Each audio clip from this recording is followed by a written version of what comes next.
Hi there, and if you're watching this, thank you so much for agreeing to be a part of the St Saviour's online services. We've loved doing the service over the last few months, and whilst we're so grateful for everyone who's had involvement, we're always looking to improve. And so we thought we'd put a video together, putting together a few tips and tricks and a few pointers which might help us on the online services to be better. The first tip is before you start filming, take a moment to think about your location. The main two things to worry about are lighting and sound. Lighting, generally you want the main light behind the camera. If you're outside, you want the sun behind the camera. If you're feeling really professional, then in studios they have 3 lights. They have one big light from this angle pointing in, a slightly smaller light from this angle pointing in, and then a slightly smaller light behind pointing in to get rid of all the shadows. Now, we're not expecting that sort of quality, but it is helpful to have the main lights from behind the camera pointing towards you. The second thing to think about is sound. Now, if you're indoors, you don't need to worry too much. You just need to talk at a normal volume. However, if you're outdoors, you need to speak a little bit louder, ideally twice as loud. And if it's windy or if you're further away from the camera, then you need to speak even louder or even shout. It's very easy to decrease the volume if you talk too loudly, but if you talk too quietly and we have to increase the volume, then it reduces the quality because it stretches out the sound waves. Equally, as we increase the volume, it will pick up more and more of the wind, it will pick up more and more of the background noises. So ideally, you want to talk too loudly rather than too quietly. The third thing to do before you start filming is take a moment to think about what part of the service you're filming for. Obviously, there are lots of different elements to a service, and they lend themselves to different styles of filming. For instance, if we're doing the Bible reading, it's nice to have the words come up on the screen. But, as you can see at the minute, there's not a lot of space around me for the words to come up. So perhaps in that instance you could take a step back and to the side, and that will give us a lot more space for the words to come up on the screen. The final thing to think about before you start filming is, are there any special effects you'd like? Perhaps you'd like to green screen yourself to a different location, or perhaps you'd like a little animation to come up on the screen, or words to come up on the screen. These are all things we can do if we've got enough time to do them. So if that's something you'd like, then come and have a chat. Drop me a WhatsApp or an email and say, is this possible? And we'd love to see what we can do.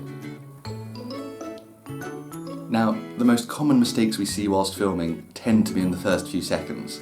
People push the button on their camera and instantly start talking. They haven't even gotten their hand back to a natural position. And that makes it very difficult to edit in a natural way. So we recommend you push the button on your camera, sit down, take a deep breath and count to 3. Those 3 seconds are really important. A, because it makes it much easier for us to edit into the service. B, because we're not a fast dynamic service. It's not about saying this, prayers, Bible reading this, done, boom, service over. We're slow, contemplative.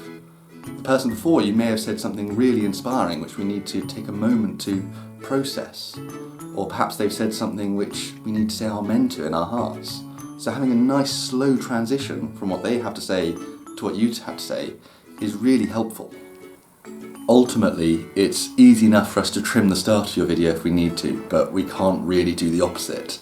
And those few seconds drastically change the tone of the service, so they're really important. The other thing which might be helpful when you're filming is there's a lot of different apps available. There are apps available which work as teleprompters, and which give special effects or allow multiple people to appear in the video who are otherwise apart. And so it's worth taking a little time to look on the App Store and think about, are there any which are helpful, or asking others who have appeared on videos what they use. Now, all the other things which we can offer as tips are all general things about public speaking. The main one I struggle with is that I tend to talk way too quickly the minute I press record, and actually I need to slow down. But the beauty of recording is that you can look back and you can look at what you've done and think about what might I do different, and then re-record if necessary. Just remember that people tend to be way more critical of themselves than they are of other people, and the things which you look at and go, oh, that's a big mistake, others tend to just gloss over. I have a little bit of an in-joke with myself that some people when they're filming have twitchy elbows, and you can tell when they're coming towards the end of their point because they're getting ready to the moment they finish talking to turn their camera off really quickly. And much like at the start, that looks really unnatural, and it looks much more natural if once you've finished your point, you look into the camera, smile and count to 3. and then we'll do a nice fade out, just like we did at the start of your video. Once you've finished filming, send it to me or whoever's editing that week. You can send it over WhatsApp. However, WhatsApp does have a file limit size, and you may find that you need to email it to the person. If it is too big for email, there's websites such as WeTransfer, or alternatively, you can upload it to the OneDrive, and then we can just download it straight from there. Finally, if you need anything done to the video, such as text coming up on the screen or photos coming up, as I said earlier, that's more than doable, but explain that to us really clearly. The more clear you are, the easier it is to edit. When I'm filming the communion services, I take my phone and I make notes as I'm going, so that I know that at 10 minutes and 5 seconds these words will come up on the screen. That way it's much easier when I'm editing. I don't have to watch the entire video, I can just skip straight to 10 minutes and 5 seconds and go, that needs to be in there. And the more precise you are, the more easy it is for us to edit. Thank you again for agreeing to be part of our online services, and thank you for taking the time to watch this video. We hope it was really helpful. If there's anything else we can do, any questions you have, or anything you need, equipment, microphones, we can organise that, so do feel free to get in touch.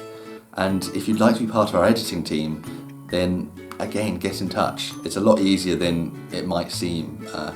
I didn't know a huge amount about editing before lockdown, and it's very easy to learn. So if you'd like to get in touch and if you'd like to be a part of that, then I'm more than happy to talk you through how you might go about doing that.